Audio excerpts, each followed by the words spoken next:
ፊልሙን ከመጀመራችሁ በፊት ቪዲዮ ላይክ እና 100,000 ለመግባት 6,000 ሰው ብቻ የቀረውን ቻናላችንንም ሰብስክራይብ ማድረጋችሁን እንዳትረሱ። ወደ ቪዲዮ። ይሄ በሰዓት $2,000 የሚከፈልበት ስራ ነው። ሰራተኞቹ አለቃም ለእያንዳንዳቸው ክሬዲት ካርድ ከሰጣቸው በኋላ ስራው ቀላል እንደሆነ ይነግራቸዋል። ወደ ፈለጉት ሱፐርማርኬት ከሄዱ በኋላም ይህንን ክሬዲት ካርድ በመጠቀም ውድ የሆነ ዕቃ መግዛት ነበረ። ከዚያም ዕቃውን ካመጡ በኋላም ገንዘብ የሚከፈላቸው ይሆናል። ይሁን እንጂ ኤሚሊ የተባለችው ሰራተኛ ግን አንድ ጥያቄ ይፈጠርባታል። ይህም እነዚህ ክሬዲት ካርዶች ከየት እንደሚመጡ ነበረ። አለቃቸውም አልደበቀም። ክሬዲት ካርዶቹ የሚመጡት ተሰርቀው እንደሆነ ይነግራቸዋል። ይሁን እንጂ ይሄ ምንም ችግር እንደማይሆንባቸውና እሷም ገንዘብ የምትፈልግ ከሆነ እሱም ብቻ ማመን እንዳለባት ይነግራታል። ከዚህ ስራ ጀርባ በዋነኝነት ሲሰራ የነበረው ዮሴፍ ነው። ጎበዝ ሃከርን በመሆኑ ከኢንተርኔት ላይ የተለያዩ ክሬዲት ካርዶችን ማውጣት ይችል ነበረ። ከዚያም ባዶ ካርዶችን በመጠቀምና እዛው ባለበት በማተም ተመሳሳይ ክሬዲት ካርዶችን ይፈጥር ነበር። እነዚህንም ካርዶች በመጠቀምም ነበረ ሄዶ እንዲገዙ የሚያደርጋቸው። ኤሚሊም $60,000 ብድር ውስጥ ስለነበረች ይሄ ገፍቷት ወደዚህ ስራ ውስጥ እንድትገባ አድርጓታል። ወደ ሱፐርማርኬት ውስጥ በምትገባበት በመጀመሪያው ቀን ላይ ፍርሃቷ በጣም ትልቅ ነበረ። እየተዟዟረች ካሜራዎቹን መመልከትና ትኩረትም ላለመሳብ መሞከሯን ትቀጥላለች። ለዚህም እንዲረዳት ከሚሸጡት ኮፍያዎች መካከል አንዱንም ታረጋለች። ከዚያም ውዱን ዕቃ ከገዛች በኋላ ወደሚከፈልበት ቦታ ታመራለች። የተሰጣትንም ክሬዲት ካርድ በመጠቀምም ክፍያውን ትፈጽማለች። ነገር ግን የስራ የምታውቀው ነገር ስላልነበረ ማሽኑ ገንዘቡን እስኪቀበላት ድረስ በፍርሃት ትጠብቃለች። የምትከፍለው ገንዘብም 2,000 መሆኑን ስትመለከት ደግሞ የበለጠ ልቧ መምታት ይጀምራል። እያንዳንዷ ሰከንድም ከደቂቃዎች በላይ ትረዝምባታለች። ልቧን በከባዱ መምታቱን ይቀጥላል። በመጨረሻ ግን ማሽኑ ገንዘቧን ይቀበላትና ደረሰኛዋንና ዕቃዋን ይዛ ከዛ ትሄዳለች። ለደቂቃዎችም ሁሉም ነገር እንደሰራ ነበር ያሰበችው። ነገር ግን ከዛ ከመራቋ በፊት አንድ ሰው ያስቆማታል። Sorry? Said, are you gonna pay for that? Oh my God. Sorry. ኤሚሊ ከዚህ አጋጣሚ በኋላ የገዛችውን ዕቃ ይዛ ወደ ዮሴፍ ጋር ታመራለች። እሱም በምላሹም $200 ይሰጣታል። ከገዛችው ዕቃ ጋር ሲነጻጸርም የሱ ሽራፊ ቢሆን እንኳን ነገር ግን የደቂቃዎች ስራ ነበረ። ከዚያም አለቃዋ አንድ ስልክን ይሰጣትና ለሌላ ተልእኮም እንድትዘጋጅ ይነግራታል። በዚህ ጊዜም ስራው በጣም ከባድ እንደሆነና ነገር ግን $20,000 እንዲከፈላት የሚደረግበት ስራ እንደሆነ ይነግራታል። ለኤሚሊም ይሄ እምቢ ልትለው ማትችል ትልቅ እድል ነበረ። በተመሳሳይ መልኩ ግን ልክ እንደ ቁማር እንደሆነ ገብቷታል። ምክንያቱም ስራው የማይሳካላት ከሆነ ገንዘቡን ብቻ ሳይሆን የምታጣው ከዚህ በኋላ የምታስበውንም ህይወት ነው የሚያሳጣው። ይህም ማመንታት ውስጥ ያስገባትና በመጨረሻ ስልኩን ቆሻሻ መጣያ ውስጥ ከተው ከዛ ክፍል ትወጣለች። ነገር ግን ትንሽ ከተራመደች በኋላ በዛው ሐሳቧ ልትቀጥል አልቻለችም። ድጋሚም ወደ ክፍሉ ከተመለሰች በኋላም ከቆሻሻ መጣያ ውስጥ ስልኩን ታወጣዋለች። ከዚያም ስራውንም ለመቀበልም ትወስናለች። ምንም እንኳን በውስጧ እየተፈጠረ ያለው ፍርሃት ከባድ ቢሆንም ነገር ግን ለራሷ ይሄ የመጨረሻ ስራዋ እንደሆነ ትነግረዋለች። ከዚያም ቀጣዩን ስራዋን እንዲሰጣት በሚል ወደ ዮሴፍ ጋር ታመራለች። እሱም ምንም አይነት ገደብ የሌለው ክሬዲት ካርድና ፌክ መንጃ ፈቃድም ይሰጣታል። ከዚያም ሊገጥማት ስለሚችለው ነገር ለሷ መናገር ይጀምራል። ልክ ዕቃውን እንደገዛች ሲስተሙ ከሷ በተቃራኒ መስራት ይጀምራል። የምታስተላልፈውም ገንዘብ ትልቅ ስለሆነም ባንኩ ቀጥታ ሻጩን የሚያገኘው ይሆናል። ከዚያም ህጋዊ ያልሆነ ግብይት በመሆኑ ምክንያት ግብይቱን ከማስቆማቸው በፊት 8 ደቂቃ ብቻ ይኖራታል። ኤሚሊም ከባድ ጫና እየተሰማት ቢሆንም ነገር ግን አሁንም ስራውን ለመስራት አስባለች። ስራውም ከፍተኛ ደረጃ ላይ የሚገኝ ስራ ነበረ። ቀጥታ እንድትገዛ የተነገራትም አዲስ መኪና ነበረ። ቀጥታ እንደገባችም ልትገዛ የፈለገችውን መኪና ለሻጩ ትነግረዋለች። ምንም አላመነታችም፣ ሐሳቧንም አልቀያየረችም። ይሄ ባህሪዋም ሻጩ ላይ ጥርጣሬ እንዲያድርበት ያደርገዋል። So you don't want to see the car, huh? No, I don't need to. A little unusual for someone to buy a car without seeing it. ከዚያም ዮሴፍ ከክሬዲት ካርዱ ጋር የሰጣትን ቼክ በመስጠት ክፍያውን በሱ እንዲፈጸም ታደርጋለች። እሱም መመልከት ያለበትን የሷን ማስረጃዎች ይመለከታል። ከዚያም ክፍያው እስኪፈጸም እየጠበቀ በነበረበት ሰዓት ላይ ኤሚሊ ትኩረቷን ሰዓቱ ላይ ታደርጋለች። ሰዓቱም 2:41 ሲሆን ከዚህ በኋላ 8 ደቂቃ ይቀራታል። ክፍያውን ፈጽማለች። ሰዓቱ ግን እየሮጠ ነው። መኪናውንም ከመግዛቷ በፊት መፈረም ያለባቸውን የተለያዩ ወረቀቶችን ይሰጣታል። እያንዳንዱ ሰከንድም በቁጥር ውስጥ የሚገባ ነበረ። እሷ ምንም አይነት ጥርጣሬ ሳትፈጠር በቻለችው አቅም ፈጥና ለመጨረስ ትሞክራለች። ከትንሽ ቆይታ በኋላም ወደ መኪና ይወስዷታል። የተሰጣት ተልእኮም ወደ መኪና ውስጥ ከገባች በኋላ ቀጥታ መንዳት ነበረ። እሷም ኢንጂኑን በማስጀመር ቀጥታ ወደ ኋላ ሳታይ ለመሄድ ትወስናለች። ነገር ግን ከመሄዷ በፊት አንድ ነገር ይፈጠራል። We just need to go back to the office for just a second. Why, what's wrong? Nothing. Can you turn off the engine, please? ነገሮች ባልታሰበ መልኩ ይቀየሩና በመካከላቸውም ውጥረት ይነሳል። ፊት ለፊቷ ተከፍቶ የሚገኘው በር ለሷ ቅርብ እንደሆነ እየተሰማት ነው። ነገር ግን ደግሞ ከመኪናው እንድትወጣ ተነግሯታል። ከሁለቱ አማራጮች አንዱን ለመምረጥም ከራሷ ጋር መታገል ትጀምራለች። ከዚህ በኋላ ማመንታቷን የምትቀጥል ከሆነ መያዟም እንደማይቀር ተገንዝባለች። ልክ በዛን ሰዓት ላይም እሷን የሚያጋልጣት ስራ ይሄ እንደሆነ ትገነዘባለች። ከዚያም ነገሮች ባላሰበችው መልኩ መሄድ ይጀምራሉ። ከሰውየው ጋር ታግላ ከገባች በኋላ መኪናውን መንዳት ትጀምራለች። ከወጣች በኋላም እነሱም በሌላ መኪና ይከተሏታል። ነገር ግን ድንገት መንገዷ ደግሞ በሌላ መኪና ተዘግቶ ነበር። ይህም የምታመልጥበት መንገድ እንዳይኖራት ያደርጋል። ሌላ የምታስብበትም ጊዜም ስላልነበራት መንገዱ እስኪከፈትላት ድረስ ከመኪናዋ ወጥታ ከሱ ጋር ለመፋለም ትወስናለች። ከዚያም የያዘችውን ስፕሬይ በመጠቀምም አይኑ ላይ ትረጭበታለች። ከዚያም ያገኘቻትን እድል በመጠቀም መንገዱ ሲከፈት ቀጥታ መኪናውን ትነዳዋለች። ከዛም ካመለጠች በኋላ ጊዜ ሳታባክን ወደ ዮሴፍ ጋር ነበር መኪናውን ይዘ የመጣችው። እሱም ልክ እንደ መጀመሪያ ክፍያ $2000 ይሰጣታል። እሷም ስራው ይሄን ያህል ከባድ እንደሆነ እንዳላወቀች ትነግረዋለች። ከዚያም ጭንቀቱና ፍርሃቱ ተደራርቦ እያንቀጠቀጣት ቀጥታ ወደ ቤቷን ለማምራት ትወስናለች። እሱም ያለችበትን ሁኔታም ከተመለከተም በኋላም ቤቷን ሊያደርሳት ይወስናል። ካደረሳትም በኋላም ከደረሰባት ጉዳት እንድታገግምም እሷን መርዳቱን ይቀጥላል። እስከሆነ ሰዓት ድረስም ኤሚሊ ልትረጋጋ አልቻለችም ነበረ። በመጨረሻ ግን ትረጋጋለች። ዮሴፍም የሚያደርገው ነገር በሙሉ ለሱ ያላት አመለካከትን መቀየር እንድትጀምር ያደርጋታል። ዮሴፍም በዛው ጊዜ ላይ ወደፊት ስለሚያቅደው ነገር ለሷ መናገር ይጀምራል። እቅዱም የተለያዩ ቤቶችን በመግዛት እነሱን እያከራየ ጥሩ ገንዘብን ማስገባት ነበረ። የሚያስበውም ስለ ወደፊቱ እንጂ በትንሽ ጊዜ ስለሚሰራ ገንዘብ እንዳልሆነ ግልጽ ነው። በቀጣዩ ቀን ኤሚሊ ምንም እንዳልተፈጠረ ሆና ወደ መስሪያ ቤቷ ልትሰራ ትሄዳለች። ይሁን እንጂ አለቃዋ ያስጠራትና ሰሞኑን በስራ ሰዓቶቿ ላይ የተገኘች ስላልሆነ ለ3 ቀን የስራ እገዳ ይጥልባታል። ነገር ግን ኤሚሊ ቅጣቱን ከተቀበለች በኋላ እንኳን አርፋ የምትቀመጥ አይነት ሴት አልነበረችም። በድጋሚም ወደ ማታ ላይ ወደ ዮሴፍ ጋር በማምራት ሌላ ስራ እንዲሰጣት ትጠይቋለች። ዮሴፍም ሳያመነታም ጥያቄዋን ይቀበላታል። በዚህ ጊዜ ግን ነገሩ ትንሽ ከፍ ያደርገዋል። እንዴት ክሬዲት ካርዶችንም ማተም እንደምትችልም ያሳያታል። ከዚያም ስለ ክፍያውን በምትጠይቀው ሰዓት ላይ ግን ትክክለኛ የሆነ መልስ ሊሰጣት ፈቃደኛ አልነበረም። ከዚያም ተልኮን ይሰጣትና የምትገዛቸውንም እቃዎች ድጋሚ በመሸጥ ቢያንስ በሳምንት ውስጥ $5000 መስራት እንዳለባት ይነግራታል። ከዛ በተጨማሪ መከተል የነበረባት የተለያዩ ህጎች ነበሩ። ከነሱም መሃል ደግሞ አንዴ ከገዛችበት ሱፐርማርኬት ድጋሚ መመለስ የለባትም የሚል ነው። እናም ጥርጣሬንም ለማራቅ ስትልም ወደ ተለያዩ ቦታዎች መሰሰር ይኖርባታል። ህጎቹንም ከሰማች በኋላም ኤሚሊ የተሰጧትን እቃዎች በሙሉ ይዛ ወደ ቤቷ ትሄዳለች። ከዚያም ስራዋን በማተም ትጀምራለች። በቀጣዩ ቀንም ስራውን በመጀመር ከስቶሩ የገዛችውን እቃ ለአንድ ሰው ሄዳ ትሸጥለታለች። በዚህ መልኩም ደጋግማ ይህንን ስራ መስራቷን ትቀጥላለች። ስራዋም ቀን በቀን ይህንን መደጋገም ይሆናል። ጠዋት ላይም የምግብ ዴሊቨሪ ስራዋን ነበር የምትሰራው። ነገር ግን ባሏት ሰዓቶቿ ደግሞ ይህንን የጎንዮሽ ቢዝነስን ቀጥላበታለች። እናም ከዴሊቨሪው ስራ ጋር በማይነጻጸር መልኩ ትልቅ የሚባል ትርፍን ማግኘት ትጀምራለች። በዚህ ምክንያት በመጨረሻ ገንዘቧን የምታስቀምጥበትን ካዝና ትገዛለች።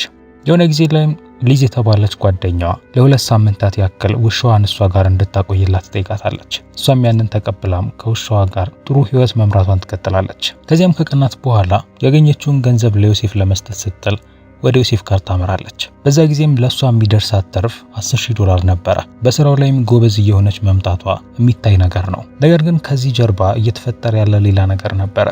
ዮሴፍ ይህንን ቢዝነስ ከኤሚሊ ጋር እየሰራ የነበረው የስራ አጋሩ ለነበረው ለካሊድ ሳይነግረው ነበር። በቅርብም ይሁን በሩቅ ግን እንደዚህ አይነት ነገሮች የሆነ ጥርጣሬን ፈጥረውበት መጥፎ ነገር መፈጠሩ የማይቀር ነገር ነበር። አንድ ቀን ማታ ላይ በቤቷ ውስጥ የነበረችው ኤሚሊ ከአንድ ገዢ ይደወልላታል። ጥያቄውም እንደተለመደው ቢሆንም ነገር ግን አንድ የተለየ ነገር ነበር። ይህም ገዢው መግዛት ይፈልግ የነበረው በሷ ቤት ውስጥ ነበር። ይሄ ጥያቄው ብቻም የህግ ጥሰት ነበረ። ለእንደዚህ አይነት ስራዎች ላይ ቤቷ ወይም የራሷ የምትላቸውን ነገሮች ማሳየት የለባትም ነበር። ይሁን እንጂ ኤሚሊ ግን ገዢውን ቤቷ እንዲመጣ ታደርገዋለች። ከዚያም ቤቷ ውስጥ ከገባ በኋላ ግን ሰውየው ለመገበያየት ሳይሆን የመጣው ለመዝረፍ እንደሆነ ትገነዘባለች። ቢላውንም ደቅኖባት በካዝና ውስጥ ያስቀመጠችውን ገንዘብ እንድትሰጥ ያደርጋታል። በሰከንዶች ውስጥም ለዚህ ያክል ጊዜ በሙሉ ለፍታ ያስቀመጠችው ገንዘብ በአንድ ይጠፋል። ከካዝናዋ ብቻም የተወሰደው ገንዘብ ወደ $500,000 የሚጠጋ ነበረ። ይሁን እንጂ ኤሚሊ ግን ዝም ብላ እያለቀሰች የምትቀመጥ አይነት ሴት አልነበረችም። የነበራትን የማደንዘዣ መሳሪያን በመያዝ ሰውየውን ትከተለውና በመጨረሻ በሱ ታስይዘዋለች። ይህም ራሱን እንዲስትም ያደርገዋል። ከዚያም በኪስ ውስጥ የነበረውን መታወቂያውንም በማውጣትም ማን እንደሆነ በደንብ ታረጋግጣለች። ትደነግጣለች። ድጋሚም እንዳይጠፋባትም ይሄ ጥሩ ማስረጃ ይሆናታል። ከዚያም በመጨረሻም የራሷ የነበሩትን እቃዎች በሙሉ ትወስዳለች። በቀጣይ በጓደኛዋ ሊዝ ግብዣ ሊዝ ቤት በነበረው ድግስ ላይ ትታደማለች። ቦታው ላይም የነበሩት ሰዎችም ለእሷ አዲስ የሚባሉ ሰዎች ናቸው። ሁሉም ሀብታም ዲዛይነሮችና ትላልቅ ደረጃ ላይ የሚገኙ ሰዎች ነበሩ። ለደቂቃዎችም የእሷ ያልሆነ ነገር ግን የተለየ ህይወትን የማየት እድል ነበራት። ከዚያም ድንገት ዮሴፍ መዘ ይመጣና ከሰዎቹ ጋር በቀላሉ ይግባባል። ራሱንም ካስተዋወቃቸው በኋላም ከኤሚሊ ያራቀም ነበረ። ያ ብቻ ሳይሆን ለእሷ እንደሚያስፈልጋት ሰው ሆኖ ካጠገቧ ይሆናል። አዲስ የሆነባትን ነገር በሙሉም ለእሷ ያሳያታል። ሊዝም በዛኑ ሰዓት ላይ አንድ ክፍት የሆነ ስራ እንዳለና በዛም ስራ ላይ እንድትገባ እንደምትፈልግ ትነግራታለች። እናም ስራውም የዲዛይነር አሲስታንት ነበረ። ህጋዊ ወደሆነና ጥሩ ገንዘብ ወደሚያስገኝላትም ስራም ለመግባት ይህ ጥሩ እድል ነበረ። ከዝግጅቱም በኋላም ዮሴፍ ወደ ቤት ሊወስዳታል። በዛም ሰዓት የነበራቸው ቅርበትም በጣም እየጠነከረም ይመጣል። በስራ አጋርነት የጀመሩት ግንኙነትም ወደ ትልቅ ነገርም ይቀየራል።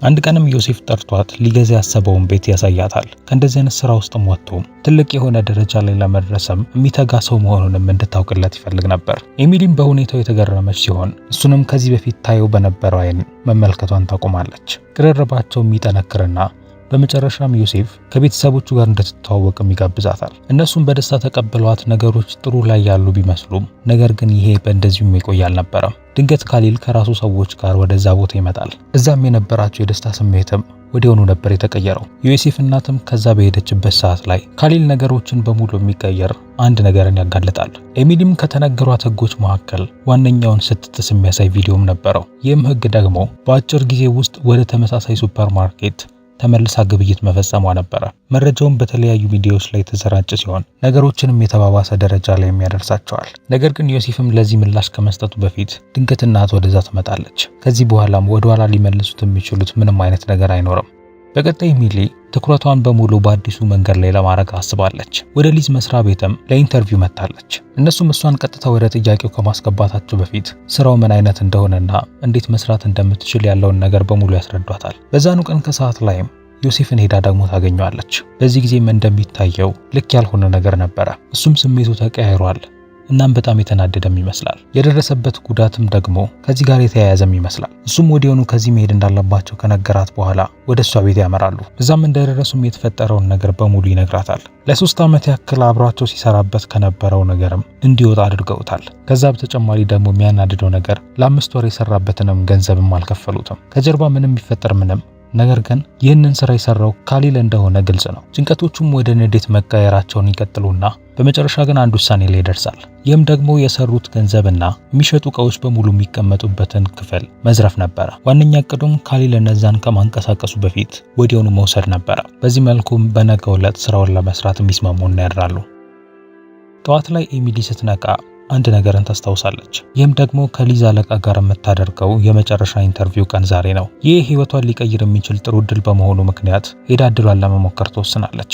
ነገር ግን ወደ ቢሮ ከገባች በኋላ ፍርሃቷ መጨመር ይጀምራል። ሴትዮዋም ስላለፈው ህይወቷ እሷን መጠየቅ ትጀምራለች። በተለይ ደግሞ ስለ ወንጀል ሪከርዶቿም ትጠይቃታለች። ከዚህ በፊትም እስር ቤት እንዴት ልትገባ እንደቻለችም ማወቅ ይፈልጉ ነበረ። ከዚያም ደግሞ ሌላ ከባድ ነገር ይነገራታል። ይህም ወደዚህ ስራ ከተቀላቀለች በኋላ ለ5 ወራት ያክል ምንም አይነት ክፍያ እንደማታገኝ ነበረ። ለኤሚሊም ይህ በቂ ነበረ። የቀረበላትንም እድል በመተውም ቀጥታ ከቢሮ ትወጣለች። ወደ ዮሴፍ ጋርም ከተመለሰች በኋላም በእቅዳቸው መሰረት ወደ አሰቡበት ቦታ ያመራሉ። እዛም ደርሰው ሲከፍቱት ግን በቦታው ላይ ምንም አይነት ገንዘብም ይሁን ያልተሸጡ እቃዎች በቦታው አልነበሩ። ዮሴፍም እዛ ማግኘት ስላልቻለ ወደ ሌላኛው ቦታ ደግሞ ያመራል። ይሁን እንጂ ያገኙት ግን ተመሳሳይ ነገር ነበረ። በቦታው ላይ ምንም ደህና የሚባል ነገር አልነበረም። ሁሉም ነገር ተወስዷል። ከዚያም ከካሊል ጋር ስለከፈተው አካውንትም ያስባል። ያንንም አካውንት የከፈቱትም ልክ እንደ ባካፕ ነበረ። ይሁን እንጂ ቼክ ሲያደርገው ግን ዙም ውስጥ የነበረው ገንዘብ ተወስዷል። በፊት ከነበረው በላይም ንዴቱ እንዲጨምር ያደረገው በዚህ ጊዜ ነበር። ሁሉም የሱ የሚላቸው ነገሮች በሙሉ ተወስደውበታል። በተመሳሳይ ጊዜ ሌላ ችግር ደግሞ ይመጣበታል። ይህም ከዚህ በፊት ሊገዛ ያሰበውን ቤት የቀረውን ክፍያ የሚከፍልበት ጊዜ አሁን እንደሆነ ይነግሩታል። አሁን ላይም በእጁ ላይ ምንም አይነት ገንዘብ ስላልነበረም ምን ማድረግ እንዳለበት አላወቀም። ንዴቱን በሙሉም ኤሚሊ ላይ ማውረድ ይጀምራል። ምክንያቱም ይሄ ሁሉ ነገር የተጀመረው እሷ በአጭር ጊዜ ውስጥ ወደ ተመሳሳይ ስቶር በመሄዷ ምክንያት ነበረ። ይህንንም ህግ መጣሷ ስራቸው ላይ ትልቅ ችግር አምጥቶባቸዋል። ይሁን እንጂ ኤሚሊ ግን እሷ ላይ የወርዱባት የነበሩትን ክሶች በሙሉ ልትቀበል አልቻለችም። በመጨረሻም ነገሩን ወደ ዮሴፍ በማዞር ካሊል ይህን ያክል ጊዜ እንዲመራ መፍቀድ እንዳልነበረበት ትነግረዋለች። ጭቅጭቃቸውም ይባባሳል። ነገር ግን የሚለያያቸው ሳይሆን ወደ ተለያየ አቅጣጫ እንዲያስቡ ነበር ያደረጋቸው። ኤሚሊም እስካሁን ድረስ ይህን ያክል ርቀት እንድትጓዝ የረዳትን የውስጧን ስሜት በመከተል ዮሴፍ የሚያስብበትንም መንገድ መቀየር ትጀምራለች። ፍርሃትና ንዴቱንም እየቀነሰች ትኩረት እንዲያደርግ ታደርገዋለች። በቀስታ የሚግባቡና የተወሰደባቸውን ነገር በሙሉ ለማስመለስ ይስማማሉ።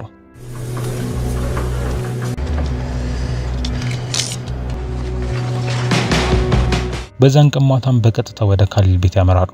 ኤሚሊም የምትመራ ሲሆን በሩንም ያንኳኳችው እሷ ነበረች። ራሷንም በመቀየር ምግብ ልታደርስ የመጣች ሴት መስላን የመጣችው።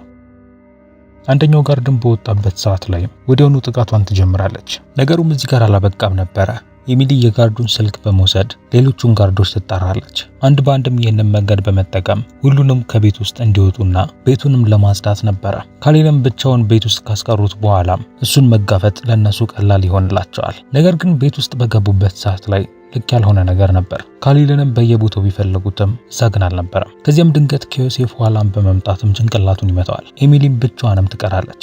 መጀመሪያም ከገፈተራት በኋላም ከግድግዳው ጋር አንቆ ይዛታል። በመጨረሻ ግን በኪሷ ውስጥ ያለውን ነገር ታስታውስና አውጥታም ትወገዋለች። ነገሮችንም ለሷ በሚያመች መልኩ ከቀየረች በኋላ በመጨረሻ የምትፈልገውን መረጃ ታገኛለች። እሱም ገንዘቡ በኪችን ውስጥ በሚገኘው ፍሪጅ ውስጥ እንደሚገኝ ይነግራታል። ኤሚሊም ቀጥታ ወደዛ በማምራትም ገንዘቡን ትወስዳለች። ከዚያም ከመሄዷ በፊት ካሊል እርዳታ የሚያገኝበትን መንገድ ታመቻችለታለች። ከዚያም ከቦታው ዮሴፍን በመያዝ ትሄዳለች። ነገር ግን በመኪና ውስጥም ከገባች በኋላ የመኪናውን ቁልፍ ልታገኝ አልቻለችም። ይባስ ብሎ ደግሞ ዮሴፍም ከአደጋው ሊተርፍ አልቻለም። ለደቂቆችም ካሰበችበት በኋላም በመጨረሻ ገንዘቡን ይዛ ከዛ ለመሄድ ትወስናለች። ምክንያቱም ፖሊሶች ከቆይቶች በኋላ መምጣታቸው አይቀርም።